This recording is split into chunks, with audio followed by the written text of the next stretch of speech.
አይሰሙትም፣ ዊኗን አይሰሙትም። እነዚህ ጸበል ሰብሰብ ባርገሽ ተወስጃቸው ነው ወይ ቁርአን ታስቀሪያለሽ ወይ ጸበል ነው። ዊኗን አይሰሙትም። ውድ አትርከሚ። እነሱ ቤተሰብም አይሰሙም። ወለዩ አንድ ነገር ልንገርሽ። አሁን እንትን ነው ፍላጎት ይወስነዋል። የሆነን ሰው እንድትጠይቂው ፍላጎት ይወስነዋል። ገብቶሻል? ለምሳሌ አሁን አንቺ የምትያቸው ሰዎች እነማን እንደሆኑ ባላውቅም የትኛቸውን አሁን እዚህ ጋር ሁለት ሰው ነው እየረበሸ ያለው ዩቲዩብ ላይ እና ማለት ስለ ብሩኬ ነው ያልኩ፣ ስለሌላ አላልኩም። እኔ ስለሌላ አሁን ብሩኬ አሁን ዊና የሆነ ነገር ብሎ ቢጠይቀው ለብሩኬ የራሱ የሆነ ምክንያት ሊያቀርብለት ይችላል። ምንም ምክንያት የለውም፣ ምንም ምክንያት የለውም። አይጀጀር ከላስ ይበቃዋል። ምንድነው ምክንያት የሚያቀርበው? ሃይሚ ጋር ነው እኛ የምንፈልገው። ሃይሚ ጋር ይጣፋል። ሌላ ምን አይጀጀር። ወለዩ አይልሽ እናቴ ይጀውልሽ። ኢትዮጵያ ላይ ነዳጅ ጨምሯል። ምርጫ ሊከፈት ነው። ኑሮ ተወዷል። ኑሮ አንጀታቸውን አዝሯቸዋል። ውዴ ጾምሽን ጹሚ ውዴ፣ የራስሽን ህይወት ኑሪ። እነሱ አይሰሙም። ፈጣሪ ራሱ ተሰማይ መጥቶ ቢመክራቸው አይሰሙም። ሁለት አይደሉም፣ ሙሉ የቡታጀራ ጥበሪ ጸበር ያስፈልጋቸዋል። ዊራዬ ተታርክ አስጠምቃቸው አይሰሙሽም ውዴ። አሁን በዚሁ አጋጣሚ ማለት ነው አሁን እኔ ቤት ዛሬ 140 ሰው ከብዙ ጊዜ በኋላ የመጀመሪያው ነው እና እስኪ ሸጥ ሲያደርገው ልጅቷን ያስተቃያታል። ዊና አይነት አካውንታይ ዊና እንደዚህ ያለ ዝቅ ያለ ስራ አይሰራም። ዊና የስራ ያለው ነው። ዊና ሴት አመጣም እንጂ እሱም ልጅቷን አረባ አንዴው በፈጣሪ ይያዝም እንደተረክስ በሎ የመሰለ ሴት እያመጡኛን ጨንጓራችን ያቃጥላሉ እንዴ? የኔ ራሱ ሴት ብታመጣ ጥሩ ነው እኮ እሱ ያንጣ እንደፈለገ ይሁን ያንጣ፣ ችግር የለውም። እና ያየነው ሄና ዊና ሴት አምጣ ሲል የምታረጉልኝ ፕሮፋይል ላይ እና ታስቀየምኩ እኔ ቀጥል ያልኩት ያቃጥላቸው ነው ጨንጓራቸው። አረ በፍጹም በስመ አብ። እኔ አንድ ሰው በህይወቴ ማልቀየመው ሰው አልቀየም። ሰው ብቀየም ኖሮ ማለት ነው ወለዩ የት በደረስኩ። እንኳን ለነሱ ያለቀስኩትን ዘመር ሙቶብኝ ራሱ አላለቀስኩም።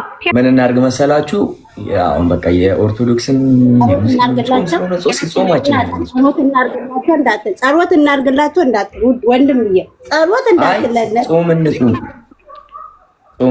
ያፊባል አንገድ የፊፊት ደህና ሰው መስሎ እሱ ደግሞ ዝፍ እንቀላል ጅላጅል አለኝ ነው።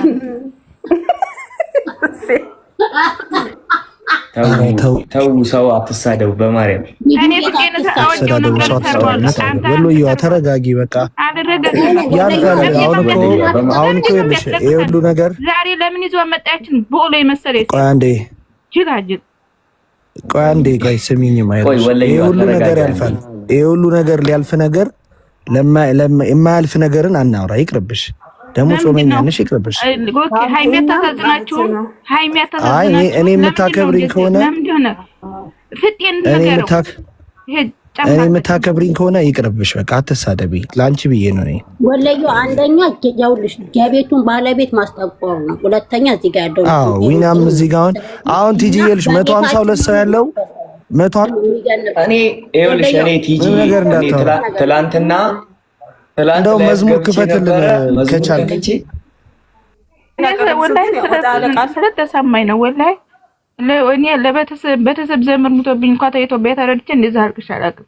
ለምን እኔ ብቻ አይደለም ማለት ነው። እሺማ ይኸውልሽ ይቅርታ፣ በጣም ይቅርታ ማርያምን።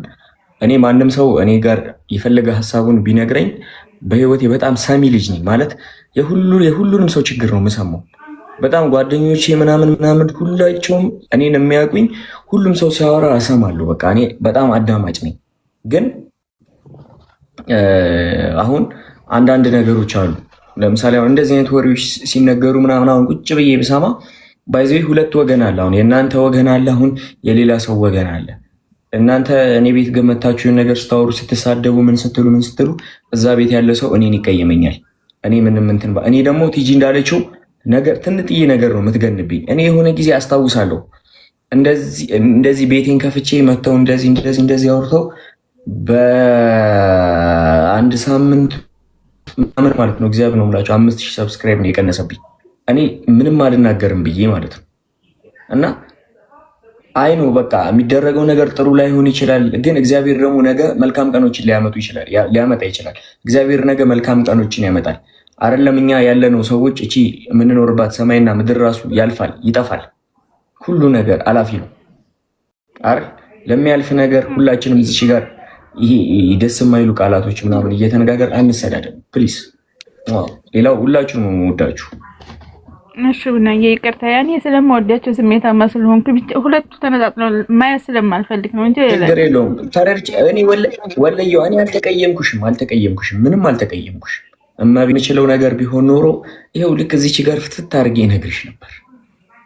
እንደዚህ ብዬ እነግርሽ ነበረ። ግን አንዳንዴ ከኔ ከአቅሜ በላይ ሲሆን ፎከስ የሚደረገው እኔ ላይ ነው። አሁን የሆነ ሰው መጥቶ እኔን አንተ እንደዚህ አድርገህ እንደዚህ አድርገህ ልባል ይችላል፣ እኔ ምንም በማላውቀው ማለት። ስለዚህ የኔ እናት በቃ አሁን ሁላችሁንም ማለት ይቅርታ፣ እንደዚህ አይነት ነገር እንትናት በማሪ በቃ ጸሎት አድርጉ፣ ብትችሉ ጸሎት አድርጉ። እማቤቴን በጸሎት የማይፈታ ነገር የለም።